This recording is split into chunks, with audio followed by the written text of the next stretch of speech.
ሰላም ሰላም ተወዳጆች እንዴት ናችሁ? የማንቸስተር ዩናይትድ ኢትዮጵያ ፋሚሊዎች ሰላም ነው። እነሆ ተገኘ። በዝውውር መስኮቱ ላይ ብዙ እንቅስቃሴዎች እየሰማን እንገኛለን፣ በተለይ ሰሞኑ። ምክንያቱም የአማካይ ስፍራ እንቅስቃሴዎች በሌሎች ክለቦች በጣም ተጧጥፈው ቀጥሏል። ይሄ የሌሎች ክለቦች እንቅስቃሴ ደግሞ አሁንም ተጽዕኖ በተለይ ዩናይትድ ላይ ያመጣል ተብሎ ይጠበቃል። ዩናይትዶች አትፍጠው ተቀምጠዋል። ማንቸስተር ዩናይትድ ያደፈጠበት እንደው ይሄ ከሆነ ይሄን እናደርጋለን ብሎ ያስበበት ዝውውር አሁን እንደው ሊፈነዳ የተቃረበ ይመስላል። ይህን ዝውውር ጉዳይ በደንብ እንመለከታለን። በተለይ ትላንትና የቤን ጃኮብስ የዩናይትድ ስታንድ ዩቲዩብ ቻናል ላይ ቀርቦ በተለያዩ ጉዳዮች ላይ የሰጣቸው አስተያየቶች አሉ። ከአማካይ ዝውውር ጀምሮ ስለ አሌክስ ስኮት የተናገረው ነገር፣ ስለ ኦሬሊያን ቹዋሜኒ በማድሪድ ቤት ስላለው ኮንትራት ሁኔታ የተናገረበት መንገድ፣ ኮንትራት ሁኔታው ምን እንደሚመስል በማድሪድ ቤት ተጫዋቹ እውነት ፈርሞታል ወይስ የቃል ስምምነት ነው ለሚለው ምላሽ ስለመስጠቱና ስለ ተጫዋቹ ዩናይትድ የመፈረም እድል በተለይ ጋዜጦች ምን አሉ? ዘሰን ጋዜጣ በተለይ አሁን ሪያል ማድሪዶች በራቸውን ከፍተዋል ዩናይትድ እንዲያስፈርሙት ብለው ዘግቧል። እንደው ዘሰን በጣም ባናምነውም ግን መረጃው እውነታው ምንድን ነው የሚለውን እንፈትሻለን። ከዛ ውጪ ከማንቸስተር ዩናይትድ ጋር የተያዙ ሌሎችም የዝውውር ዜናዎች አሉ። ለምሳሌ ዩናይትድ ዘርክዚን ቢሸጥም ዘርክዚ ቢቆይም አጥቂ ያስፈርማል፣ ሁለት ወይም ደግሞ ሶስት ተጫዋቾችን ያስፈርማል ብሎናል። በጣም የምናምነው አንድ ጋዜጠኛ ዘርክዚ ቢለቅም ባይለቅም አጥቂ ያስፈርማል። ዩናይትድ ከሁለት እስከ ሶስት ተጫዋች ከዚህም በኋላ ያስፈርማል ብሎ ትልቅ የሆነ ተስፋ ነው የሰጠን። እንደው በየትኛው ቦታ ላይ እነማን ሊያመጣ ይችላል የሚለው የዛሬው ዜናችን የሚጠቁማችሁ ነገር ይኖራል። ራፋኤል ሊያውም እየወጡ ያሉ መረጃዎች እንዲሁ ምላሽ ተሰጥቶባቸዋል። እውነተኛ የሆነ ምላሽ ነው የተሰጠባቸው። ከሮመር ራሳቸውን እንድታድኑ መፍትሄ ይሆናቸዋል። እነኚህ በዝውውር ጉዳዮች ላይ የምናወራባቸው መረጃዎች ናቸው። የዩናይትድ ቡድን ዜናን ደግሞ እንዲሁ እንመለከታለን። በቅድሚያ የምናየው እንደውም እሱን ነው። የዩናይትድ ተጫዋቾች ትላንት ልምምድ ሰሞኑን ሲያረጉ በተለይ ትላንት የተመለከትናቸው ነገሮች አሉ። አንድ ሁለት ተጫዋቾቻችን ቡድኑን ተቀላቅለዋል። አንዱ አዲስ ፈራሚ ነው የተቀላቀለው ልምምድ ለመስራት ወደ ካሪንግተን መጥተዋል። ሌሎችም ይከተላሉ። በነገራቸው ላይ ብሩኖ ፈርናንዴዝ ዛሬ ይመጣል፣ እነ ማቲያስ ኩኛ እያለ እንደዚህ ይቀጥላል። የዩናይትድ ቡድን አሁን እየተቧላ ነው የሚገኘው ቀስ እያለ። ከዚህ እንውጣና ደግሞ እንደው እስካሁን ወደ ዩናይትድ ካሪንግተን ያልመጡ ተጫዋቾች በምን እያሳለፉ ነው የሚለውን የብሩኖን የኩኛና የማርቲኔዝን እንደው ለየት ያሉ መረጃዎችን ደግሞ እናደርሳቸዋለን። አንድ ተጫዋች የዩናይትድ ልጅ ነው። ተጫዋቹ በዩናይትድ ያደገ ነው፣ ግን አሁን ተሽጧል እና ዩናይትድ በይፋ ይህን ዝውውር ተጫዋቹን መሸጡን አረጋግጧል። ተጫዋቹ ማን ነው? ወዴትስ ነው የሄደው? ለምንስ ነው የሄደው? በተለይ ደግሞ እንዴት አድርጎ ይሄ ተጫዋች ዩናይትድን ለቀቀ? የአካዳሚ ውጤት ነው። በጣም ተስፋ የተጣለበት ልጅ ነው። ግን ኢኔሶች ወደ እህት ክለባቸው ላውሳኔ ስፖርት ነው የላኩት ወደ ስዊዘርላንድ። ስለዚህ ተጫዋች ጉዳይ እናነሳለን። ብቻ እናንተ አብራችሁኝ ቆዩ። አብራችሁን ስትሆኑ በተለመደው ፍቅራችሁ ቪዲዮችንን ላይክ እያደረጋችሁ ሀሳብ አስተያየት ግሳጼም ካላችሁ ኮሜንት ላይ ያሰፈራችሁ ሁሌም እንደምንለው አብራችሁን እንድትቆዩ እንጠይቃለን። መልካም ቆይታ። የማንቸስተር ዩናይትድ የወዳጅነት ጨዋታዎች መደረጋቸውን ይቀጥሉና ነገ በጣም ተጠባቂ የሆነ የወዳጅነት ጨዋታ አለን። 10 ሰዓት ላይ የምናደርገው ጨዋታ ነው። ከአትሌቲኮ ማድሪድ ጋር እንጫወታለን። ይሄ ጨዋታ ዩናይትድ አሁን በፕሪሲዝን ካደረጋቸው ጨዋታዎች ይበልጥ የሚፈተንበት ነው። ቀጣይ ሳምንት ደግሞ እንዲሁ ከ7 ቀን በኋላ ዩናይትድ ፒኤስጂን ይገጥማል። ከዛ ሊድስ ዩናይትድን ይገጥማል። የመጨረሻ የወዳጅነት ጨዋታውን የሚያደርጉ የፕሪሚየር ሊግ የመጀመሪያ ጨዋታውን ከማድረጋችን በፊት ከሩበን አሞሪም ጋር እንዲሁ ከኤሲ ሚላን ጋር የምናደርገው ጨዋታ ነው በሩበን አሞሪም አሰልጣኝነት እና የነገው ጨዋታ እንግዲህ ጥሩ ለዩናይትድ አዳዲስ ተጫዋቾች እንዲሁም ምን ያህል እንደው ጥሩ ፊትነስ ላይ ይገኛሉ፣ ተጫዋቾቻችንስ ምን ያህል ብቃት ላይ ናቸው የሚለውን በደንብ የምንገመግብበት ጨዋታ ይሆናል። ግን ብዙ ጊዜ እንደምንለው ዩናይትድ ወይም የትኛውም ክለብ ፕሪሲዝን በሚያደርግ ጨዋታ እንደው ሊገመገም አይችልም። ፕሪሲዝን ጨዋታዎችን ሁሉንም ሊያሸንፍ ይችላል። ኦፍኮርስ ከዚህ በፊትም ዩናይትድ አድርጎታል። የፕሪሲዝን ዋንጫዎችን ሁሉ ሳይቀር በአሜሪካ ዩናይትድ በልቷል። ያ ነገር ግን በፕሪሚየር ሊጉ ይደገማል ማለት አይደለም። ወይም በፕሪሲዝን ጥሩ ተጫወተ መጥፎ ተጫወተ ማለት ደግሞ በፕሪሚየር ሊጉ በጣም ጥሩ ሲዝን ዩናይትድ ያሳልፋል ማለት አይደለም። ግን እንደ መዘጋጃ እና እንደ መዝናኛ ተመልክታችሁ ነው እንግዲህ የፕሪሲዝን ጨዋታዎችን ልታዩ የምትችሉት። አሁንም እናንተ እንደዛ እንደምትመለከቱ ተስፋ አደርጋለሁ። ለማንኛውም ቤተሰቦች ትላንት ቡድናችን ልምምድ ሲያደርግ የቶምፕሰንን ምስል አይተናል። ተጫዋቹ አሁን ከዩናይትድ ተጫዋቾች ጋር ልምምድ መስራት ጀምሯል እና እንግዲህ ገና የመጀመሪያ ስቴፕ ነው። ተጫዋቹ በቀጣይ የዩናይትድ የወዳጅነት ጨዋታዎች ላይ ይሳተፍ አይሳተፍ የሚለውን አብረን የምናየው ቢሆንም ግን ወዲያው ከዋናው ቡድን ጋር ኢንተግሬት ሆኗል። ሲያስፈርሙት ታውቃላችሁ፣ ይህ ልጅ አንድ ነገር ቃል ገብተውለታል። በዋናው ቡድን ውስጥ የመጫወት እድል እንደሚሰጡት እና እድሎችን እንደሚያገኝ በሲኒየር ሌቭል ቃል በመግባት ነው አንዱ ለዩናይትድ እንዲፈርም ምክንያት የሆነው እና ቶምሰን በጣም ተስፈኛው የዩናይትድ የግራ ክንፍ መስመር ተጫዋች፣ በጣም የወደድኩት ልጅ ነው። ቪዲዮውን እንዳያችሁ ተስፋ አደርጋለሁ። ይህን ተጫዋች ደግሞ በቅርቡ የምናይበት እድል ሊኖር ይችላል። ምናልባት በአትሌቲኮ ማድሪድ ጨዋታ ላይ አይዶንት ቲንክ ሶ ቤተሰቦች ግን ሳምንት ከፔጄ ጋር በምናደርገው ጨዋታ ተጫዋቹ የመጫወት እድል ተሰጥቶት ልንመለከተው እንችላለን። የማንቸስተር ዩናይትድ ቀሪ ተጫዋቾች በዓለም ዋንጫው ላይ ሲሳተፉ የነበሩ ረፍት ላይ የነበሩ ተጫዋቾች መመለስ ጀምረዋል።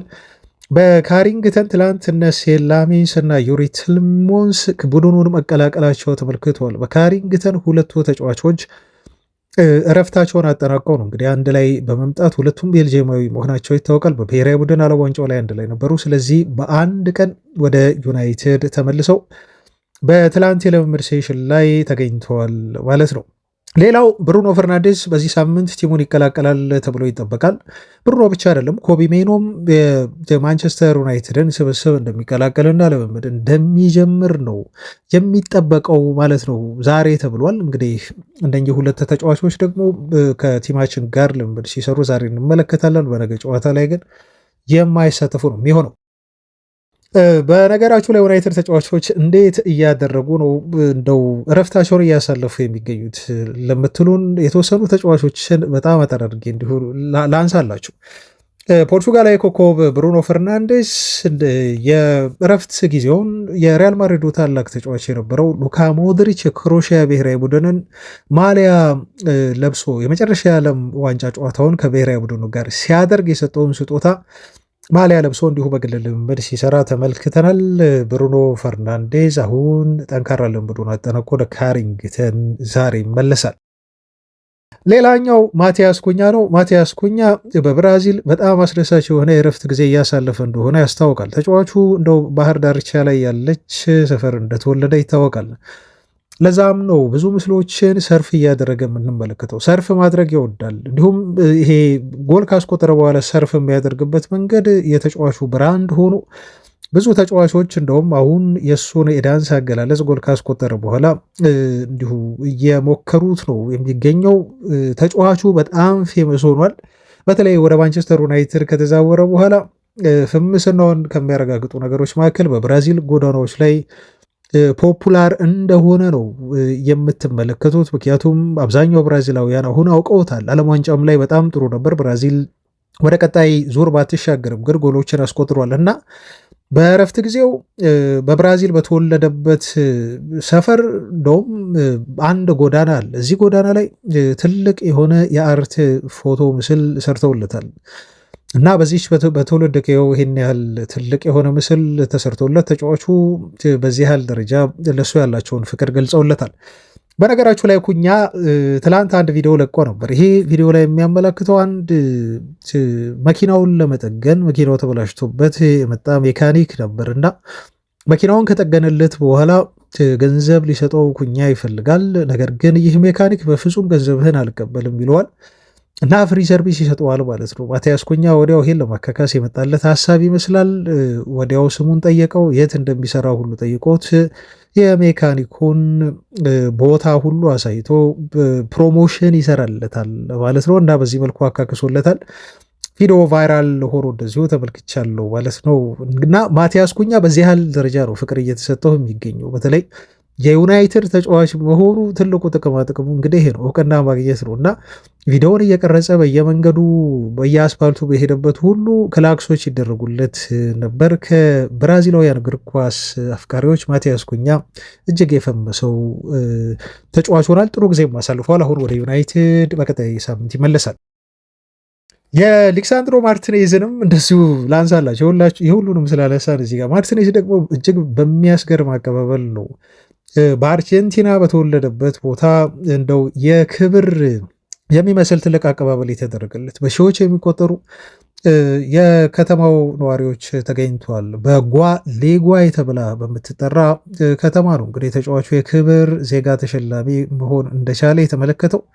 በርካታ ሺዎች በሚቆጠሩ ሰዎች በተሰበሰቡበት በዚህ ስፍራ ላይ ማርቲኔዝ የተሰማውን ትልቅ የሆነ ክብር እንዲሁ በኢንስታግራም ላይ ገልጾታል ማለት ነው። እና በጓሌጓይ መገኘቴና እኔ ከነኚህ አርጀንቲናውያን በጣም ለሀገራቸው ፍቅር ካላቸው ሰዎች ጋር መሰባሰቤ በጣም ትልቅ የሆነ ኩራት እንዲሰማኝ አድርጓል ብሏል። ይህ የህዝብ ፍቅር ለእኔ ትልቅ ትርጉም አለው ካለ በኋላ ሀገሬና ክለቤን በበለጠ ጠንክሬ እንደወክል የሞራል ጉልበት ሆኖኛል፣ ሞራልና ጉልበት ሆኖኛል ሲል ታላቅ የደስታና የክብር ስሜት እንደተሰማው ነው የገለጸው።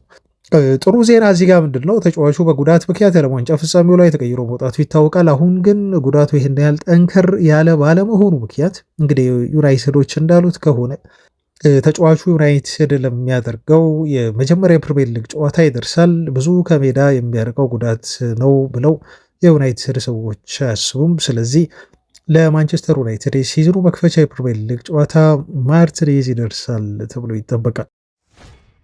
ወደ ዝውውር ዜናዎች እንለፍ ተወዳጆች። ትላንትና የማንቸስተር ዩናይትድ ተጫዋች የሆነው ታይለር ፍሬድሪክሰን ክለቡን መልቀቁ ተረጋግጧል። ይህ የመሃል ተከላካይ ተጫዋች ወደ ስዊዙ ኤፍሲ ላውሳኔ ስፖርት ወደ ተባለ ክለብ ነው ያመራው። ይህ ክለብ አሁን በኢኔዮስ አስተዳደር ስር እንደሆነ ይታወቃል። ኢኔዮሶች ታዲያ ከዩናይትድ ተጫዋቾችን እንዲሁ ወደዛ እየላኩ የስዊዘርላንድ ሊግን እንዲሁ ኤክስፖዝ እንዲሆኑና ልምድ እንዲያገኙ እያደረጓቸው ነው የሚገኙትና ማኑ ኮኔ ወደዛ መምራቱን ታስታውሳላችሁ። ግማሽ ሲዝን በጣም የሚጠበቅ የዩናይትድ የአማካይ ስፍራ ተሰጥኦ ያለው ተጫዋች ነው። ልክ አሁን ቼልሲዎች ስትራስበርግ ላይ እንደሚያደርጉት አይነት ነገር ነው። ኢኔዮሶች ከላውሳኔ ክለብ ጋር ይህን ያህል የክለብ ከክለብ ስፔሻል የሆነ ግንኙነት እየፈጠሩ ተጫዋቾችን እየላኩ የሚገኙት ማለት ነው። ለ11 ዓመት ያህል በዩናይትድ አካዳሚ የተጫወተ ተጫዋች ነው። ስለዚህ ለደጋፊዎች መሰናበት ነበረበትና ሁል ጊዜም ቢሆን ቀይ ነኝ ብለዋል። አንዴ ቀይ ሆኛለሁ፣ ስለዚህ ከዚህ በኋላም ሁሌ ቀይ ነኝ በሚል ተጫዋቹ ሁሌም በዩናይትድ ደጋፊ እንደሚሆን እንደው ያሳደገውን ክለብ አመስግኖ ደጋፊውን አመስግኖ ስታፎችን አመስግኖ ክለቡን በይፋ ተሰናብቷል ማለት ነው። እንግዲህ ይሄ በሽያጭ ነው፣ በቋሚ ዝውውር ነው ወደዛ ሄደው። በነገራችሁ ላይ ዩናይትዶች በምን ያህል ገንዘብ እንደሸጡት ግን እስካሁን ድረስ የተጠቀሰ ነገር የለም።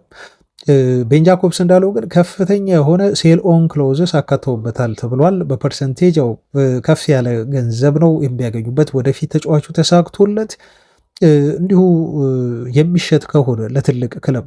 ከዛ ውጭ ዩናይትድ ባይባክ ክሎዝም እንዳካተተበት ተገልጿል። ይህም ምን ያህል በተጫዋቹ ላይ እምነት እንዳላቸው ዩናይትዶች የሚያሳይ ነው። ምክንያቱም በዋናው የዩናይትድ ቡድን ውስጥ ተጫዋቹ በቋሚነት መጫወት አይችልም። ስለዚህ ዩናይትድ ተጫዋቹ መብሰሉን ስላመደ እና ለአካዳሚው ቡድን ደግሞ ወይም ለዩናይትድ አንደር 21 የበዛ መሆኑን ዩናይትድ ስለተረዳ ነው አሁን ወደ አውሮፓ ክለብ የሸኘው ተብሎ ተገልጿል። ትልቁ የዩናይትድ ድክመት እንደምታውቁት እንግዲህ ከአካዳሚ የሚገኙ ተጫዋቾችን ሸጦ ጥሩ ገንዘብ የማግኘት ችግር አለበት ዩናይትድ። ለዚህ ጥሩ ማሳያ ቼልሲዎች የሚሸጧቸውን ተጫዋቾች ማየት በጣም በቂ ነው። ከዛ ውጭ ደግሞ በቅርቡ ሪያል ማድሪዶች እንግዲህ ከአካዳሚ ተጫዋቾች ሽያጭ ብቻ በባለፉት 6 ሲዝን 440 ሚሊዮን ዩሮ አግኝተዋል መባሉ በጣም ያስገርመኝ ነገር ሆኗል። ዩናይትድ በታለንት እንደው የተትረፈረፈ ነው፣ ግን ደግሞ ያሉትን ታለንት ተጫዋቾች ሲሸጥ እና ሲያተርፍ ጥሩ ገቢ ሲያገኝ አላየንም። ግን አሁን ኢኔዮሶች ከዛ የተማሩ ይመስላል። በሚሸጧቸው የዩናይትድ አካዳሚ ተጫዋቾች ላይ ጥሩ የሆነ ሴል ኦን ክሎዝስ አሁን ያካትታሉ። እንዲሁም ባይባክ ክሎዝስ በማካተት በቀጣዮቹ ጥቂት ዓመታት ዩናይትድ ከአካዳሚው ብዙ ገንዘብ ትርፍ ሊያገኝ እንደሚችል ነው የሚታመነው። ወደ አጥቂ መስመር የዝውውር ዜናዎች እንለፍ። ትላንት ማርከስ ራሽፎርድ በይፋ የባርሴሎና ተጫዋቾችን የተሰናበተበት ቀን ነው። እንደው ታዲያ ይሄ ምን አዲስ ነገር አለው መንጌ ካላችሁኝ፣ አዲሱ ነገር ተጫዋቹ በይፋ ከባርሴሎና ጋር የተለያየበት ማረጋገጫ ቀን ስለሆነ ነው እና ከዓለም ዋንጫው መልስ በተረጋጋ መልኩ ማርከስ ራሽፎርድ የባርሴሎና ደጋፊዎችን መሰናበት ነበረበት። ያን ያደረገበት ቀን ስለሆነ ነው። ግን ያስገረመኝ ነገር የባርሴሎና ተጫዋቾች የሰጡት ድጋፍ ነው እና አሁን በኢንስታግራም ገብታችሁ ብታዩ የማርከስ ራሽፎርድ ለባርሴሎና ደጋፊዎች ለክለቡ የሰጠው የስንብት ስቴትመንት በጣም በርካታ ሰዎች ነው ኢንተራክት ያደረጉበት። በ3 ሰዓት ውስጥ ብቻ በኢንስታግራም 1 ሚሊዮን ላይክ ነበሩ። በዛ ላይ ደግሞ ኮሜንቱን ገብቼ እንዲሁ እስካን ለማድረግ እንዲሁ ለማየት ለማጥናት ሞክሬ ነበር እና ያለው ስሜት ምን ይመስላል በሚል አብዛኞቹ የባርሴሎና ደጋፊዎች ክለቡ ላይ ያላቸውን ተቃውሞ ሲገልጹ ነበር። እንዴት ለዚህ ተጫዋች 30 ሚሊዮን ዩሮ ታጣላቸው በሚል በርካታ የባርሴሎና ደጋፊዎች እዛው ኮሜንቱ ላይ ባርሴሎናዎች ኮሜንት ስላደርጉ በኦፊሻል አካውንታቸው ለነሱ ምላሽ ሲሰጡ ነበር እና በርካታ የባርሴሎና ደጋፊዎች በማርከስ ራሽፎርድ ቋሚ ሆኖ አለመፈረም እንደተደናገጡ እና ክለቡን እየወቀሱ እንደሆነ መታዘብ ችያለሁ። ከዛ ውጭ ከበርካታ የባርሴሎና ተጫዋቾች የተሰጠው ድጋፍ ነው እና ለእያንዳንዱ የባርሴሎና ተጫዋቾች ለሰጡት ድጋፍም ማርከስ ራሽፎርድ እየገባ ደግሞ ምላሽ መስጠቱ በጣም ያስገረመኝ ነገር ሆኗል ማለት ነው እና ጥሩ ፍቅር እንደነበረው እዛ ያመላክታል። ግን ደግሞ እንደው አንዳንድ የዩናይትድ ደጋፊዎችንም ስጋት ተመልክቻለሁ። በዚህ ያህል ደረጃ ማርከስ ራሽፎርድ ለባርሴሎና ፍቅር ካለው ለእያንዳንዱ ተጫዋች እየገባ ለኮሜንታቸው ለመልካም ምኞታቸው ምላሽ የሚሰጥ ከሆነ አሁን ተጫዋቹ ልቦ ከዩናይትድ ጋር መኖሩን እንዴት እርግጠኛ መሆን እንችላለን በሚል ልጁ ምን ያህል በባርሴሎና ፍቅር እንደወደቀ የሚያመላክት ነው እና ቀጣይ ሲዘንም ላይ ለዩናይትድ ያለውን ኮሚትመንት እንጠራጠራለን የሚል አይነት ይዘት ያለው ኮሜንት የሰጡት። ለማንኛውም ግን ይህ ማለት ሌላ ነው። ማርከስ ራሽፎርድ በቀጣይ ሲዘን በዩናይትድ ቤት እንደሚቆይ አሁን ኦልሞስት የተረጋገጠ ነው የሚመስለው። ስለዚህ ባህሪውን ይቀይራል፣ ይስተካከላል። ለዩናይትድ ልክ ለባርሴሎና እንደመጫወት እንደጓጓ ሁሉ ከዚህ በኋላ በጉጉት ይጫወታል እና ኮሚትድ ይሆናል የሚለውን አብረን የምናይ ነው የሚሆነው። ነገር ግን ዩናይትድ በግራ የክንፍ አጥቂ መስመር ቦታ ላይ ተጫዋች ባያስፈርምም በአጥቂ መስመር ላይ ግን ተጫዋች ለማስፈረም አሁንም ማርኬቱን እንደተመለከተ ነው። ቤን ጃኮብስ ትላንት ከዩናይትድ ስታንድ ዩቲዩብ ቻናል ጋር ቀርቦ በተለመደ ጥያቄና መልሱ በዩናይትድ ዝውውሮች ጉዳይ አንዳንድ መረጃዎችን አድርሷል። በጣም ጠቃሚ የሆኑትን አጠራጥር እያደረግኩ ላቅርብላችሁ ተወዳጆች። ለምሳሌ በዘርክዚ ጉዳይ እንደዚህ ሲል ተናገረ። እኔ ባለኝ መረጃ መሰረት አለ ቤን ጃኮብስ ዘርክዚ ክለቡን ሊለቅ ይችላል። እሱ ክለቡን ሊለቅ እንደው ከበቃ ደግሞ ዩናይትዶች የ9 ቁጥር ማርኬቱን በደንብ አድርገው አታክ ያደርጋሉ በሚል ቤን ጃኮብስ ዩናይትድ 9 ቁጥር እንደሚያስፈርም ገልጾልናል። ይሄ ዘርክዚ የሚለቅ ከሆነ ዩናይትድ አግሬሲቭሊ ነው የ9 ቁጥር ተጫዋች የሚያስፈርሙት። ይህን ስንል ጥሩ ገንዘብ በጅተው ጥሩ የሆነ የ9 ቁጥር አጥቂ ተጫዋች ያስፈርማሉ ማለት ነው። እንደ ቤን ጃኮብስ ንግግር ከሆነ ዘርክዚ የሚቆይ ከሆነ አለ ደግሞ ዘርክዚ የሚቆይ ከሆነ ምናልባት ኤክስፕሪያንስድ የሆነና ሞር ኢኮኖሚካል የሆነ የአጥቂ መስመር ተጫዋች ዩናይትዶች ያመጣሉ ብሏል። ስለዚህ እንደ ቤን ጃኮብስ ንግግር ከዚህ በፊት የነበረን እሳቤ ዘርክዚ መልቀቅ አለበት ዩናይትድ አጥቂ እንዲያስፈርም የሚል ነበር። አሁን ግን እሱ ያለው ነገር ዘርክዚ የሚለቅ ከሆነ ዩናይትዶች በጣም ጥሩ ትልቅ የአጥቂ መስመር ተጫዋች ያመጣሉ። ዘርክዚ የሚቆይ ከሆነ ደግሞ ኤክስፒሪየንስ ያለው ግን ኢኮኖሚካል የሆነ ፈራሚ ያመጣሉ ብሎናል። በደንብ ኤክስፒሪየንሱ ያለው ኢኮኖሚካል ፈራሚ ማለት ይሄ የሚያመላክተን እንደ ቭላሆቪች አይነት ነው። ዘርክዚ የሚለቅ ከሆነ ደግሞ እንደ ኦሊ ዋትኪንስ አይነት ፈራሚ እንደሆነ መታዘብ ትችላላችሁ። ምክንያቱም ለኦሊ ዋትኪንስ ዩናይትድ የዝውውር ገንዘብ መክፈል ስላለበት። ቤን ጃኮብስ ጁቬንቱሶች ይህን ተጫዋች እንደሚፈልጉት አረጋግጧል። ኢንኳየር እንዳደረጉም ገልጿል። እንደዚሁም ፌኔርባቼ ስለ ተጫዋቹ ዝውውር ጠይቋል ብሏል። ሮማዎችም ይፈልጉታል ዘርክዚን ሲል አረጋግጧል። ዩናይትዶች በትክክለኛ የዝውውር ገንዘብ የሚቀርብላቸው ከሆነ ይህን ተጫዋች ከመሸጥ ወደ ኋላ አይሉም፣ ይሸጡታል በሚል ይህን ጉዳይ አረጋግጦልናል። ስለ ኢጎር ቲያጎም መረጃ ተጠይቆ እንደዚህ ሲል ተናግሯል። ኢጎር ቲያጎ በማንቸስተር ዩናይትድ ቦርድ አሁንም ቢሆን ዝውውሩን እሱን በተመለከተ ስሙ እየተነሳ ዲስከስ የተደረገ ተጫዋች ነው ብሎናል። ነገር ግን እንደው የክለቡ አመራሮች፣ ስካውቶች ስለዚህ ተጫዋች ስሙን አንስተው በውይይት ወቅት ከማውራት ውጭ ግን ያደረጉት የተጨበጠ የዝውውር እንቅስቃሴ የለም ብሏል። ስለዚህ ይሄ ነገር አብዛኛው የውስጥ ንግግር ብቻ ሆኖ ነው የሚገኘው። ምናልባት ስለ እያንዳንዱ ቦታ ተጫዋቾችን ሲያስሱ ሲፈልጉ ይወያያሉ። በዛ ምክንያት የተጫዋቹን ስም አንስተውታል። የውይይትም እንዲሁ ርዕስ ሆኖ ቀርበዋል እንጂ ክለቡ የተጨበጠ እንቅስቃሴ ያደረገበት አጥቂ አይደለም ብሏል። የኢጎር ቲያጎ ስም በዩናይትድ ቦርድ መነሳቱን ስሙ ነገር ግን የተጨበጠ የዝውውር እንቅስቃሴ ላይ እንዳልሆኑም በትላንት መረጃው ላይ ተቆሟል።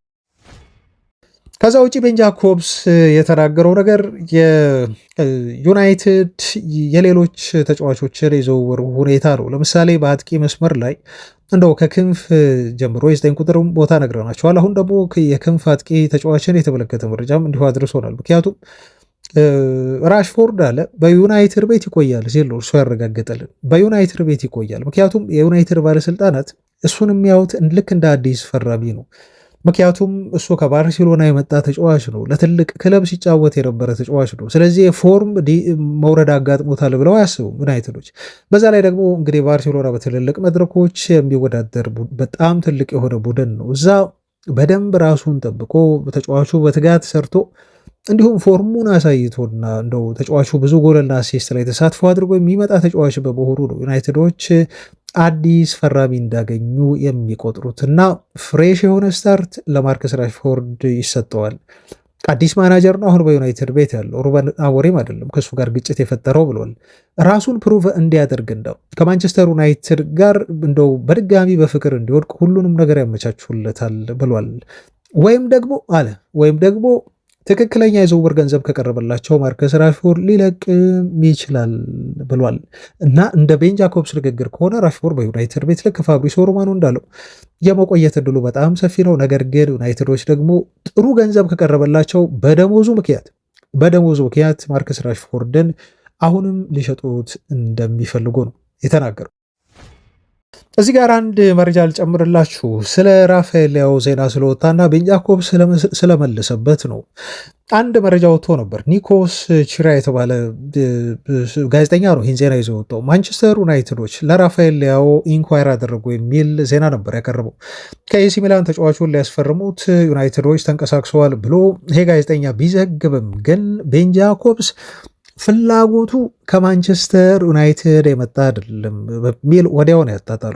ተጫዋቹን ለማስፈረም ዩናይትዶች ጥያቄ አላቀረቡም። ከዩናይትድ ይልቅ የተጫዋቹ ወኪል ነው ወደ ዩናይትድ የመጣው፣ ስለዚህ ዩናይትድ ወደ እሱ አልሄድም በሚል ቤን ጃኮብስ ስለ ራፋኤል ሊያውም ያለውን መረጃ በዚህ መልኩ ተናግሯል።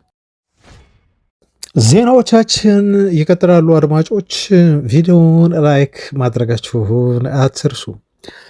ተወዳጆች ገና አልነካላቸውም። በተለይ አማካይ ስፍራ የዝውውር ዜናዎችን በተመለከተ ትላንት ቤን ጃኮብስ ብዙ ነገር ብሏል። ብዙ እውነተኛ የሆኑ አፕዴቶችን ሰጥቶናል። ከሱ ውጭ እንደዚሁ የተሰሙ አንዳንድ መረጃዎች አሉ። አሁን እነሱን ነው የማደርሳችሁ የሚሆነው። በድጋሚ ቪዲዮን ላይክ ማድረጋችሁን አትዘንጉ። ላስታውሳችሁ የአማካይ የዝውውር ዜና ስናይ የመጀመሪያ የሚሆነው ስለ አሌክስ ስኮት መረጃ ነው እና እየገደለን በተጫዋች እንሂድ። መረጃዎችን በተጫዋች እያነሳን ማለት ነው። በእያንዳንዱ ተጫዋች ዙሪያ ስለ አሌክስ ስኮት ምን አለ? ቼልሲ የዚህን ተጫዋች ዝውውር እየመራ ነው አለ። በነገራችሁ ላይ ቼልሲ አማካይ ይፈልጋል እንደ ዩናይትድ ሁሉ። አይዶን ነው አላቅም ለምን ቼልሲ አማካይ እየፈለገ እንደሆነ። ምናልባት ወደ ዩናይትድ የመጣው አንድሬ ሳንቶስን ለመተካት የመሆን እድል አለው እንጂ ኢንዞን ሊለቁት ወይም ደግሞ ካሴዶን ሊለቁት ነው ብዬ በግሌ አላስብም። እንደው ስኳድ ዴብዛቸውን ሰፋ ለማድረግ ብለው ነው። ግን አግሬሲቭሊ አሁን ከዩናይትድ ጋር እየተፎካከሩ ይገኛሉ አማካይ ዝውውርን በተመለከተ። ለምንድን ነው ይህን ያልኳችሁ? በአሌክስ ስኮት ብቻ ሳይሆን እንደው በኋላም ዜናውን ስለማደርሳችሁ እንደው ከወዲሁ ስለ ቼልሲም እግረ መንገዴን ካነሳው አይቀር የዩናይትድ የዝውውር ኢላማ የሆኑትን ቹዋሜኒና ካማቪንጋንም እየተከታተሉ እንደሆነ ልነግራችሁ እፈልጋለሁ። ስለዚህ ከዩናይትድ የአማካይ ስፍራ የዝውውር እንቅስቃሴ ጋር በተያዘ ቼልሲዎችም ሁሌም ቢሆን አሉበት ለማለት ነው። አድማጮች ምንድነው ቤን ጃኮብስ ያለን? አሌክስ ስኮትን ለማስፈረም ቼልሲ ከዩናይትድ የተሻለ እድል አለው ወይንም ቼልሲን አስቀድመዋለሁ ብሏል። ምክንያቱን ሲያስቀምጥ ደግሞ ምን ብሏል? አትሊስት ቢያንስ ቼልሲዎች ለተጫዋቹ ዝውውር ሂሳብ አቅርበዋል አለ። 64 ሚሊዮን ፓውንድ አቅርበው ውድቅ እንደተደረገባቸው ታውቃላችሁ። ስለዚህ ዩናይትድ ምንም ያቀረበው ነገር የለም እስካሁን ድረስ። በዚህ ምክንያት ቼልሲዎች ከዩናይትድ ፊት ተቀምጠዋል ይህን ተጫዋች ዝውውር በተመለከተ ብሎ ነው እሱ የሚናገረው። ግን አሁንም በበርነመዝ በኩል ያለው እምነት ምንድነው? ተጫዋቹን ፍጹም አንሸጠውም የሚልና ተጫዋቹን ለ1 ዓመት የማቆየት ፍላጎት ነው አሁንም በበርነመዝ ያለው ስሜት በሚል አረጋግጦልናል። እሱ ይሄን ካለ በኋላ ደግሞ የወጡ መረጃዎች አሉ። እነሱን ላድረሳችሁ ስለ ተጫዋቹ በጣም አጠር በማድረግ ለምሳሌ አንዱ ኮት ኦፍ ሳይድ ነው። ኮት ኦፍ ሳይድ በጣም የሚታመን የዜና ምንጭ አይደለም። ይሄን አስምሩበት። ግን ምን አለ? ኤክስክሉሲቭ ብለው የብቻዬ መረጃ ነው ብለው ሁለተኛ ዙር ጥያቄ ቼልሲ 70 ሚሊዮን ፓውንድ ሂሳብ ለአሌክስ ስኮት ሊያቀርብ ነው ብሎ ዘግቧል። ከዩናይትድ ውጭ አርሰናልና ሊቨርፑልም ተጫዋቹን ለማስፈረም ይፈልጋሉ ብሎ ኮት ኦፍ ሳይድ ሁለቱን ክለቦች በዚህ ተጫዋች ዝውውር ፉክክር ውስጥ አካቷል። ሜል ጋዜጣ ደግሞ ማንቸስተር ዩናይትድ አሁንም በአሌክስ ስኮት ላይ ፍላጎቱ ከፍተኛ ነው ሲል ነው ሃይ የምትለዋን ቃል በቦልድ እና እንደው ደመቅ አድርጎ ጽፎ ያስቀመጠው። ይሄን አማካይ ተጫዋች ባይሆንም እንኳን እንደው ሶስተኛ ትልቅ አማካይ ይፈልጋሉ፣ ግን ይሄም ልጅ አሁንም ስቡ ዝርዝር ውስጥ ያለ ነው ብሎናል ሜል የተባለው የተሻለ ከወት ኦፍሳይድ ተአማኝ የሆነው ጋዜጣ። ወደ ሌላው እንዲሁ እንለፍ። እዛው በርነመዝ ውስጥ ወደሚገኝ ተጫዋች ቤን ጃኮብስ ያወራውን መረጃ ነው ማድረሳችሁ። የታይለር አዳምስን ጉዳይ ይመለከታል።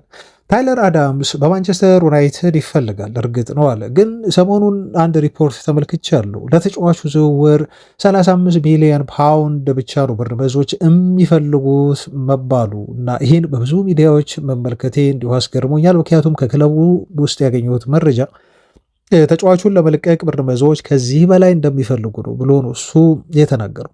ይሄ ስህተት ነው። በርነመዞች ለዚህ ተጫዋች 35 ሚሊዮን ፓውንድ ብቻ አይደለም የሚጠይቁት። ምክንያቱም አሁን ባለው የአማካይ ስፍራ ማርኬት ኢንፍሌሽን መሰረት በርነመዞች የተጫዋቹን ዋጋ ከዚህ በላይ ከፍ ነው ያደረጉት በሚል ነው። ኤግዛክትሊ ቁጥሩን ባያስቀምጥም ግን ብዙ ሚዲያዎች እንዳሰራጩት ተጫዋቹ በ35 ሚሊዮን ፓውንድ የሚሸጥ አማካይ እንዳልሆነ ቤን ጃኮብስ የተናገረው። ወደ ትልቁ ዜና እንምጣውን የኦሪሊየን ቹዋሜኒን ሳጋ በተመለከተ ነው። ትላንትም ተጠይቆ ቤን ጃኮብስ ማብራሪያ የሰጠበት እና ምን ተናገረ? እንደው ሰሞኑን ካየናቸው መረጃዎች አንጻር እንደው ምን አዲስ ነገርስ እሱ ማረጋገጠልን የሚለውን ከእሱ አንደበት ነው እንግዲህ አሁን ቃል በቃል የማቀርብላችሁ። እንደዚህ አለ። በቲዮሪ ደረጃ ምናልባት በኦሪሊየን ቹዋሜኒ ዝውውር ላይ በራቸውን የሚከፍቱ ከሆነ ማድሪዶች እና ትክክለኛ ሆነ የዝውውር ገንዘብ የሚፈልጉ የሚጠይቁ ከሆነ ካልተጋነነ ማለት ነው በጣም ኤክስተርቢሊ ፕራይሱን ማድሪዶች ከፍ ካላደርጉት በስተቀር ዩናይትድ በእርግጠኝነት ይንቀሳቀሳል ብሏል። በቲዮሪ ደረጃ ነው ያለው። ግን ልብ ብሎ ማድሪዶች በራቸውን ከከፈቱ ከጋበዙ ዩናይትድ ትክክለኛ ዋጋ በዚህ ተጫዋች ዙሪያ በማድሪድ የሚጠየቅ ከሆነ ዩናይትድ አለበት ዝውውሩ ላይ ብሏል። ከዛ ምን አከለ መሰላችሁ? በፕራክቲስ ደግሞ አለ ቲዮሪውን እንደዚህ ነገር በፕራክቲስ ደግሞ እንደው ዩናይትድ ይህን ተጫዋች ለማስፈረም አሁን እየሰሩበት ነው ብዬ አልላችሁም ማለት። ምክንያቱም ሲል እሱ ምንድን ነው ያለው? ምክንያቱም አሁን በማድሪድ ቤት አዲስ ኮንትራት ለመፈረም ተጫዋቹ ተስማምቷል በሪያል ማድሪድ ቤት አለ። ከዚህ በፊት እኛ ፈርሟል ተረጋግጧል ብለን ያወራንላችሁ የተጫዋቹ አዲስ ኮንትራት ጉዳይ ግን እስካሁን ድረስ በቃል ደረጃ ሲል ነው የገለጸው ቤን ጃኮብስ። አልተፈረመም። ተጫዋቹ በማድሪድ አዲስ ኮንትራት እንደፈረመ እንዳራዘመ እስካሁን ድረስ ኦፊሻሊ ሪያል ማድሪድ ያወጣው መግለጫ የለም። ስለዚህ ይሄ አዲስ ኮንትራት ጉዳይ በቃል ደረጃ ያደረጉት ስምምነት እንጂ እስካሁን በክለቡ ይፋ የሆነና አሁን ላይ አክቲቭ ሆኖ ስራ እየሰራ ያለ ነገር አይደለም። እና ምንድን ነው የሚለው እሱ በየትኛውም ሰዓት በሩ ሊከፈት ይችላል በማድሪድ። ምክንያቱም ይሄ ኮንትራት አልተፈረመም ገና በቃል ደረጃ የተስማሙበት ነገር ስለሆነ እና ሪያል ማድሪዶች ተጫዋቹን ደግሞ አለ ሁለት ነገር ነው ያነሳው። ምክንያቱም አንድ በየትኛውም ሰዓት ማድሪዶች በቃ እንሽጠው ኦርሌን ቹዋሜኒ ብለው ገበያ ሊያቀርቡት ይችላሉ። ምክንያቱም የተስማሙት በቃል ስለሆነ ያመቻቸዋል ለዚህ ማለት ነው። ካልሆነ ደግሞ የሮድሪ ዝውውር ለምሳሌ ሆን ካልተሳካ ማድሪዶች ሊያቆዩት ከፈለጉ ደግሞ ወዲያው የዚህን ተጫዋች ኮንትራት ጉዳይ በቃ አስፈርመዋል ብለው አናውንስ ያደርጋሉ ማለት ነው። ስለዚህ ደብል ፌስ ነው የኮንትራቱ ጉዳይ፣ ደብል ፌስ ነው። የቃል ስምምነት ነው ያለው፣ ተግባር አልተፈረመም፣ ወረቀት ላይ የያዘው ነገር የለም። እናም ለምንም ነገር ያመቻል ነው የሚለው። ሰደሊ በጣም በድንገት ማድሪዶች በራቸውን ለዩናይትድ ክፍት አድርገው በሮድሪጎ ቹዋሜኒን ለመሸጥ ተደራደሩ ጀመሩ፣ ወይ ሸጡት የሚባል ዜና ሊሰሙ ትችላላችሁ። ወይ ደግሞ ሰደሊ በጣም በድንገት ቹዋሜኒ የሪያል ማድሪድ ኮንትራቱን ፈረመ ተብሎ በይፋ ተጫዋቹ አሁን ከዓለም ዋንጫ ሲመለስ ደግሞ የፎቶና የምናምን ፕሮግራም ተደርጎ በክለቡ ሊቆይ ይችላል ማለት ነው። ስለዚህ ዛት ይሄ ነው በኦሪሌን ቹዋሜኒ ጉዳይ ያለው አሁን ወቅታዊ ሁኔታ በሚል ነው እሱ ያስረዳን ማለት ነው። እና ግን አንድ ነገር እንዲሁ መናገር ፈልጋለሁ በሚል ቤን ጃኮብስ ያክልና የትኛውም ክለብ ውስጥ ሪያል ማድሪድ ቤትም ይሁን በየትኛውም ዓለም ላይ ያለ ክለብ ውስጥ ነገሮች በየትኛውም ሰዓት ሊቀየሩ ይችላሉ ነው። እስካሁን ድረስ ዩናይትድን አልጋበዙም፣ ማድሪዶች አልጋበዙም ማለት ምን ማለት ነው? ተጫዋቹን በተመለከተ ዝውውሩን በተመለከተ ኑ ቹዋሜኒን እንሸጣለን እንደራደር ብለው ሪያል ማድሪዶች ለዩናይትድ ስፔስ አልሰጡም፣ ክፍተት አልሰጡም፣ በራቸውን አልከፈቱም ማለት ነው። ለምንድን ያልከፈቱት? ቅድም የነገርኳቸውን አድቫንቴጃቸውን ማየት ይፈልጋሉ ማለት ነው። እዚህ አድቫንቴጃቸውን እየጠበቁ ነው የሚገኙት። ተስማምተው በቃል ደረጃ ግን አልከወኑትም። ለምንድን ያልከወኑት? ቅድም ተነጋግረን እና ቤን ጃኮብስ እንደሚለው በየትኛውም ክለብ ውስጥ የየትኛውም ተጫዋች ሁኔታ የማይቀየር ነገር የለም፣ ሊቀየር ይችላል። ስለዚህ የቹዋሜኒ የዩናይትድ ዝውውር በዚህ መልኩ ባልተጠበቀ መልኩ አቅጣጫውን ሊቀየር ይችላል፣ በመቆየት ወይ ለቆ ወደ ዩናይትድ በመምጣት ብሎ አረጋግጦልናል ማለት ነው። እና አዲስ ነገር እኔ ያገኘሁት እንደው ለእናንተም መግለጽ የምፈልገው የቹዋሜኒ ጉዳይ ገና ነው፣ እየተጠበቀ ያለውም በዚህ ምክንያት ነው። ቤተሰቦች ቨርባል አግሪመንት ነው። ይሄን ቤን ጃኮብስ አረጋግጦልኛል ቤተሰቦቻችን። ምክንያቱም እኔ ስጠራጠር ነበር አክቹዋሊ ፈርሞታል ኮንትራቱ ላይ ወይስ ደግሞ እንደው በቃል ደረጃ ነው የሚለው የተረጋገጠ መረጃ አላገኘውም። ግን ፋብሪሶ ሮማኖ እርግጠኛ ሆኖ ኮንትራቱን አድሷል፣ ፈርመዋል በቃ እና እሱ እንደውም ሳይንድ እንዳደረገ ነው ሲያወራ የነበረው እንደፈረመው እና በክለቡ እንደሚቆይ እንዳረጋገጠ ነበር ሲናገር የነበረው። ግን ይሄ ቨርባል አግሪመንት ከሆነ ደግሞ እንግዲህ ደሞዙ አልተተከለም፣ የተፈረመም ነገር የለም ማለት ነው ቤን ጃኮብስ እንዳለው ከሆነ። ይሄ ደግሞ ለዩናይትድ ትልቅ ተስፋ የሚሰጥ ጉዳይ ይመስለኛል። ይሄ ነው አዲስ ነገር ያለው የኦሪሌን ቹዋሜኒ የዩናይትድ ዝውውርን በተመለከተ። አሁን ወደ ማድሪድ ነክ ዜናዎች እንዲሁ ላምራችሁ። ለምንድነው ይሄን ማወራችሁ? ዩናይትድ አድፍጦ የጠበቀበት ምክንያት ስላለ ነው። እንደኔም በግል እንደማምነው ከሆነ ማንቸስተር ዩናይትድ እስካሁን ድረስ አንድ ትልቅ አማካይ ስፍራ ተጫዋች ማስፈረም ያልቻለው በኦሪሌን ቹዋሜኒ ጥበቃ ምክንያት ነው የሚል እምነት አለ። ልሳሳት እችላለሁ። ክለቡ ምናልባት እንደተሳሳትኩ ፕሩቭ ሊያደርገኝ ይችላል። ትክክል እንደሆንኩም ዩናይትድ ፕሩቭ ሊያደርገኝ ይችላል። ገና ነው። የዝውውር መስኮቱ ሊዘጋ ቢያንስ 1 ወራት ይቀራሉ። ስለዚህ በዩናይትድ ጥበቃ ላይ የምጠረጥረው የቹዋሜኒን በመጠበቅ ላይ ክለቡ ስለሆነ እንጂ እስካሁን ድረስ ሶስተኛ አማካዩን ማስፈረም መቻል ነበረበት። ክለቡ ማድረግ የሚችል ነበር፣ እስካሁን ግን አላደረገም። ናው አሁን የቦዋዲ የሲቲ ዝውውር ኦልሞስት ተጠናቋል። በ100 ሚሊዮን ዩሮ ሂሳብ ከሊል ወደ ማንቸስተር ሲቲ እንደሚፈርም በጣም የታመኑ የዜና ምንጮች ነግረውናል። ይሄ ማለት ምን ማለት ነው? ሮድሪ ከማድሪድ ጋር የሚያደርገው ድርድር ተጠናክሮ በግል ጉዳይ ጨርሶ ሁሉን ነገር አጠናቆ ሁለቱ ክለቦች ደግሞ ትላንት በጣም ወሳኝ የሆነ የሚጠበቅ ስብሰባ ነበራቸው። በዚህ ስብሰባቸው ላይ ተገናኝተው ስለ ተጫዋቹ ዝውውር መከሩ፣ አወሩ ተባለ። ሪያል ማድሪዶች 50 ሚሊዮን ዩሮ አቀረቡ። ማንቸስተር ሲቲዎች ደግሞ አይ ገንዘብ ያንሰናል፣ ስለዚህ በዚህ ተጫዋች ዝውውር ዙሪያ የምንሸጥላችሁ ምንደራደረው በ75 ሚሊዮን ዩሮ ሂሳብ ነው፣ ይሄን ያህል ገንዘብ አቅርቡ በሚል ምላሽ ሰጧቸው። በትላንት ስብሰባው ላይ እንደተባለው ከሆነ በሁለቱ ክለቦች መካከል ያለው የገንዘብ ልዩነት ወደ 25 ሚሊዮን ዩሮ ሆኖ ተቀምጠ ማለት ነው። ስለዚህ ሁለቱ ክለቦች አሁን ይሄንን የገንዘብ ልዩነት ለማጥበብ ይሰራሉ። ሪያል ማድሪዶች ወደ 75 ሚሊዮን ዩሮ ለመሄድ ይሰራሉ። ማንቸስተር ሲቲዎች ደግሞ እንግዲህ ከ75 ሚሊዮን ዩሮ እንደው ትንሽ ፈቀቅ ያለ ገንዘብ መሀል ላይ ሁለቱን ሊያግባባ የሚችል የዝውውር ሂሳብ ለመስማማትና ተጫዋቹን ለመሸጥ ይደራደራሉ ማለት ነው። የሮድሪ የመሸጫ ዋጋ ከ50 እስከ 75 ሚሊዮን ዩሮ ተቀምጧል ነው የተባለው። ፋብሪሲዮ ሮማኖ እንደዚህ ያለን። ለምንድን ነው የዚህ ተጫዋች ዝውውር በፍጥነት ማይጠናቀቀው? ድርድሮቹ ቀጣይ ቀናት ይፈጃሉ፣ ሳምንታትም ሊወስድ ይችላል ብዬ እምላችሁ አለ። ማንቸስተር ሲቲዎች ሌሎች ክለቦች በራቸውን ከፍተው በዚህ ተጫዋች ዝውውር ዙሪያ ተጫዋቹን ለመቀበል የሚዘጋጁ በይፋ ዝውውሩን የሚቀላቀሉና የሚፎካከሩ ክለቦች አሉ ብለው ሲቲዎች ስለሚያስቡ ነው። ከዚህ በፊት መረጃ አድርሰናችኋል። ፔጄ ተጫዋቹን ይፈልጓል። ሌሎች ክለቦችም ሊመጡ ይችላሉ እና ማንቸስተር ሲቲዎች ይህን አድቫንቴጅ ለመጠበቅ ሲሉና እንደው ሪያል ማድሪዶች የሰጧቸውን የአንድ ዓመት ቀሪ ኮንትራት ብቻ ቢኖረውም ለተጫዋቹ 50 ሚሊዮን ዩሮ ተቀብለው ወደ ማድሪድ ከመሸኘት ይልቅ ትንሽ ዝውውሩን ለማድሪዶች አስቸጋሪ ለማድረግ ይሞክራሉ ብሏል ፋብሪሲዮ ሮማኖ። አድማጮች ትልቁ ነገር ግን ለምን መሰላችሁ የተስፋ ማደርገው ወደ ማድሪድ እንደሚሄድ እርግጠኛ መሆኑ፣ ምክንያቱም ልጁ ማድሪድ ኦንሊ ብሏል። ማድሪድ ኦንሊ፣ ሪያል ማድሪድ ብቻ። የባርሴሎና የስፔን ብሔራዊ ቡድን ተጫዋቾች ወደ እነሱ እንዲመጣ ገፋፍተውታል።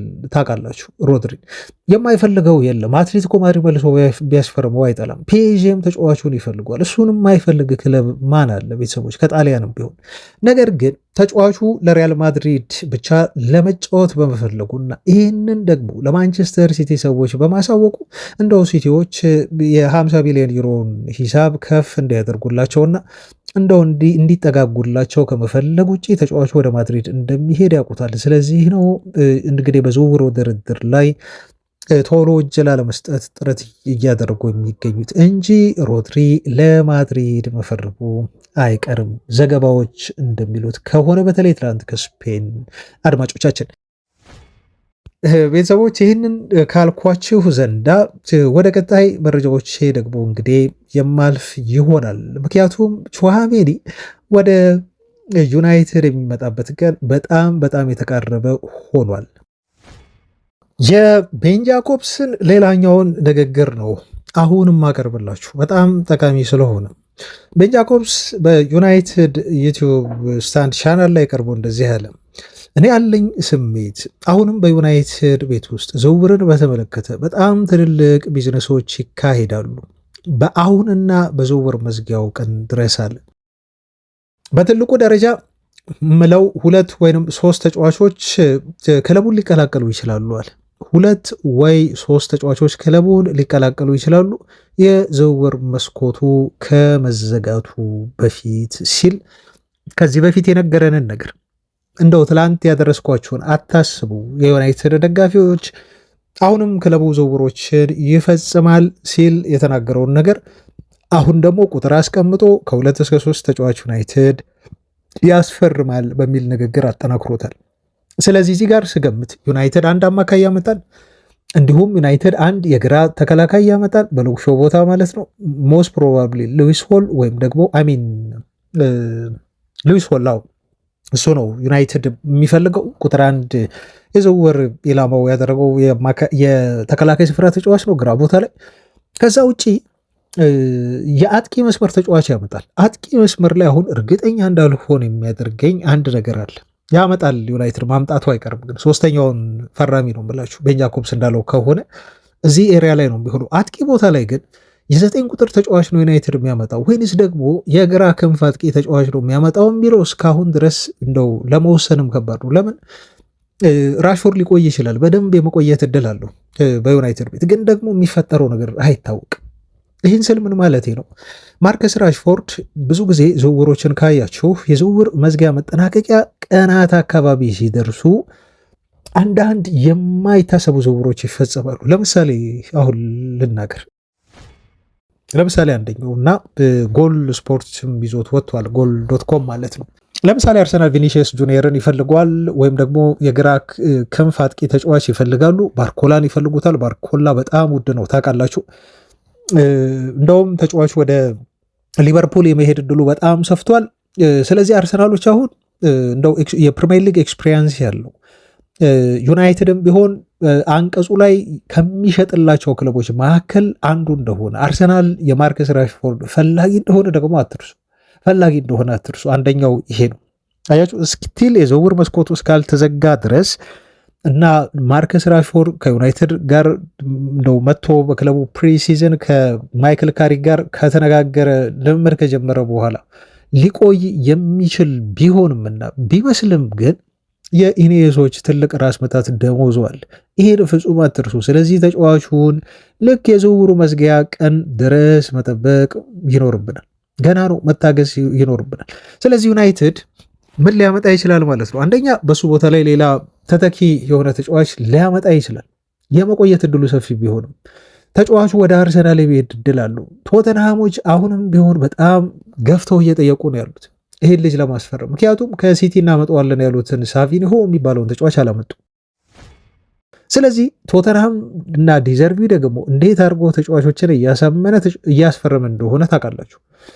ይሄን ማጂኩን ማርከስ ራሽፎርድ ላይ ሊጠቀም ይችላል። በኋላ ሀሳቡን ሊያስቀይረው ይችላል። ተጫዋቹ መልቀቅ የሚፈልግ ከሆነ በተለይ ደሞዙን ከፍለው ሊያስፈርሙት የሚፈልጉ ክለቦች አሉ፣ አርሰናልን ጨምሮ ቶተንሃምን ጨምሮ እና የዚህ ተጫዋች ከዩናይትድ ጋር መቀጠልና እንዲሁ አለመቀጠል በጣም በጣም ወሳኝ ነው። ለሶስተኛው ፈራሚ ነው ያልኳችሁ። ራሽፎርድ ከቆየ ደግሞ ዩናይትድ 9 ቁጥር ተጫዋች ማስፈርሙ አይቀርም። ቅድም ብለናል ቤተሰቦች፣ ወደኋላ ካልሰማችሁት ምናልባት ጃምፕ አድርጋችሁ የምትሰሙ ከሆነ ማንቸስተር ዩናይትድ የ9 ቁጥር ተጫዋች ማምጣቱ የሚቀር አይመስልም። ትልቅ ፈራሚ በሉት አሊያም ደግሞ እንደው ኢኮኖሚካል የሆነ ፈራሚ ቤን ጃኮብስ እንዳለው ከሆነ 9 ቁጥር ተጫዋች ይመጣል። ስለዚህ አጥቂ አንድ ተከላካይና አንድ የአማካይ ስፍራ ተጫዋች ቀጣይ የማንቸስተር ዩናይትድ የዝውውር ቦታዎች እንደሆኑ ከቤን ጃኮብስ ንግግር መረዳትና ማረጋገጥ ትችላላችሁ ማለት ነው። የማንቸስተር ዩናይትድ የአማካይ ስፍራ በቹዋሜኒ ዝውውር እንዲጠናቀቅ በርካታ የዩናይትድ ደጋፊዎች ምኞታቸውን እየገለጹ ይገኛሉ። ይሄ ምኞት ዝም ብሎ የመጣ አይደለም። ምክንያቱም በቅድም በነገርናችሁ ሰሞኑን ስናወራበት በነበረው በሮድሪ የሪያል ማድሪድ ዝውውር መቃረብ ምክንያት ነው። እንደውም ዘሰን የተባለው ጋዜጣ ይህን እንደው አሁን በቪዲዮ ላካትና ላሳያችሁ፣ ምክንያቱም ዘገባው በጣም በሰፊው ሽፋን ስላገኘ እዘን ጋዜጣ አሁን ማድሪዶች በራቸውን ለዩናይትድ ከፍተዋል፣ ኦሬሊያን ቹዋሜኒን ሊሸጡት እንደው ለዩናይትድ ተቃርበዋል ብሎ ዘግቦልናል። ምንም እንኳን የምናምናቸው የዜና ምንጮች እነ ቤን ጃኮብስ እነ ፋብሪሶ ሮማኖ ይሄን ነገር ባያረጋግጡልንም ግን ዘሰን እኔ መረጃውን አግኝቻለሁ፣ በጣም የኔ ብቻ የሆነ ኤክስክሉሲቭ የብቻ ያለውን መረጃ ነው እንግዲህ የለጠፈው። ዘሰንን ብዙ ጊዜ አትመኑ ትላችኋለሁ ቤተሰቦቻችን። እንግዲህ ይህን ጋዜጣ እንደ አንድ ታይብሎይድ ነው ማየው እንጂ እንደ ትልቅ ተአማኝ የሆነ የእንግሊዝ ሚዲያ አድርጌ አልቆጥረውም። በተደጋጋሚ ነግራችኋለሁ፣ አሁንም እንድትጠነቀቁ ነግራችኋለሁ። ምክንያቱም ማድሪዶች በይፋ በምናምናቸው የዜና ምንጮች ተጫዋቹን ለዩናይትድ ለመሸጥ በራቸውን እስካልከፈቱ ድረስ ማመን ዘሰንን ከባድ ነው። ግን ደግሞ ቶታሊ ይሄን ጋዜጣ በተለይ አሁን ሳሙኤል ሉካሬስ ስለተቀላቀላቸውና እንደው አንዳንድ የጸሐፊያን ለውጥ ስላደረጉ ስላስፈረሙ በዝውውሩ ላይ እነሱ ይሳተፋሉ በነገራቸው ላይ በጋዜጠኞች እና እንደው ዝም ብለን ለመረጃ ያህል ይህን ጉዳይ መመልከት ይኖርብናል። ሊሆን የሚችል እና የመሆን እድልም ስላለው እና እነሱን ዜና ተከትሎ እንግዲህ ስፖርት ባይብልን ጨምሮ ሌሎችም በርካታ ጋዜጦች አሁን ዩናይትድ ቹዋሜኒን የሚያስፈርምበት ትክክለኛ እድል መጥቷል ሲሉ በዛሬ ዘገባቸው ላይ በጣም በስፋት ይህን ጉዳይ ያረገቡት ይገኛሉ ለማለት ነው። አድማጮች በኦሬሊያን ቹዋሜኒ የዩናይትድ ዝውውር ላይ ትልቅ የሆነ ተስፋና እምነት አለኝ። ይሄ ተጫዋች ወደ ማንቸስተር ዩናይትድ የሚመጣ ይመስለኛል። የካማቪንጋን ጉዳይ እዚህ ጋር ልናገርና ላብቅ። ካማቪንጋ ከዚህ በፊት መረጃ እንዳደረስኳችሁ ምናልባት ሮድሪ ወደ ማድሪድ የሚመጣ ከሆነ ተጫዋቹ በማድሪድ ለመሸጥ የሚያመች ተጫዋች ነው። አንደኛ ጆዜ ሞሪኖ ተጫዋቹን እንደማይፈልጉት በግልጽ ነው የነገሩት። ተጫዋቹ ብዙ የመጫወት እድል እንደማያገኝ በማድሪዱ አለቃ ተነግሮታል። ነገር ግን ይሄ ተጫዋች ይሄን ጉዳይ አምኖ ተቀብሎ በማድሪድ ቤት ጠንክሬ ተጫዋቼ የመሰለፍ እድል አገኛለሁ የሚል እምነት አለው። ስለዚህ ማድሪድ ቤትን መቆየት መርጧል። ካማቪንጋ እንደማይፈለግ እያወቀ ነገር ግን ማድሪድን የመልቀቅ ምንም አይነት ፍላጎት የለው። ስለዚህ ካማቪንጋ ምናልባት ማድሪድ ሮድሪን ካስፈረመ በኋላ ለሽያጭ ከሚያቀርባቸው ተጫዋቾች መካከል አንዱ ይሆናል ተብሎ ቢታሰብም ግን ፍጹም ማድሪድን ለቆ ወደ ሌሎች ክለቦች የመሄድ ፍላጎት የለውም። ቼልሲ ይፈልገዋል፣ ማንቸስተር ዩናይትድ ይፈልገዋል። እሱ ግን ወደ እንግሊዝ መጥቶ ለሌሎች ክለቦች የመጫወትና ሪያል ማድሪድን የመልቀቅ ፍላጎት የለውም። ግን ጆዜ ሞሪንሆ ክለቡን እንዲለቅ በኢንዳይሬክት በቀጥታ ሳይሆን በተዘዋዋሪ በግልጽ እየነገሩት ነው። የመጫወት እድል ብዙ ላታገኝ ትችላለህ ብለውታል። ምክንያቱም በማድሪድ አማካይ ክፍል አይነኬ ከሆነውና የክለቡ እንዲሁ አምበል የሆነው በክለቡ ፍጹም የማይሸጥ ተብሎ የተቀመጠው ቫልቬርዴ ነው። ስለዚህ የማድሪድ አማካይ ክፍል በቫልቬርዴ ሮድሪ የሚመጣ ከሆነ በሮድሪ እና የእንግሊዝ ብሔራዊ ቡድን አማካይ ስፍራ ተጫዋቹ ጁድ ቤሊንግሃም የማድሪድ የአማካይ ክፍል የሚዋቀር ይሆናል። ሌሎችም ጥሩ አማካዮች ማድሪዶች እንዳላቸው ይታወቃል። ስለዚህ ካማቪንጋ በማድሪድ ቤት የሚቆየው ራሱ ላይ ወስኖ ነው ማለት ነው። በክለቡ እቆያለሁ ግን የመጫወት እድል ባላገኝም ዶንኬር በማድሪድ ቤት መቀጠል እፈልጋለሁ የሚል ሀሳብ ያለው ተጫዋች እንደሆነ ነው የተገለጸው። እስከ ዝውውር መዝጊያው ቀን ድረስ ምናልባት ማድሪዶች ተጫዋቹ እንዲለቅ ግፊት ያሳድሩበታል ወይስ ደግሞ ተጫዋቹ የሀሳብ ቅያሬ ያደርጋል የሚለውን አብረን የምናይ ነው የሚሆኑ። ተወዳጆች ይብቃኝ እዚህ ጋር ቤተሰቦች፣ ነገ በአዳዲስ ጉዳዮች ካሉ የምንገናኝ ይሆናል። የተለያዩ መረጃዎችን አሰባስበን እንደተለመደው ወደ እናንተ ማድረሳችንን እንቀጥላለን። በተለይ በጣም አዲስ የሆኑ እንደው መስማት አሉባቸው ያልናቸው መረጃዎችን ካገኘን አሁንም ቢሆን እየተከታተልን እናደረሳችኋለን። እናንተ ብቻ አብራችሁ ቼክ አድርጉ ቻናላችን። እስከዛ ሰላም ሁኑ ተወዳጆች ባይ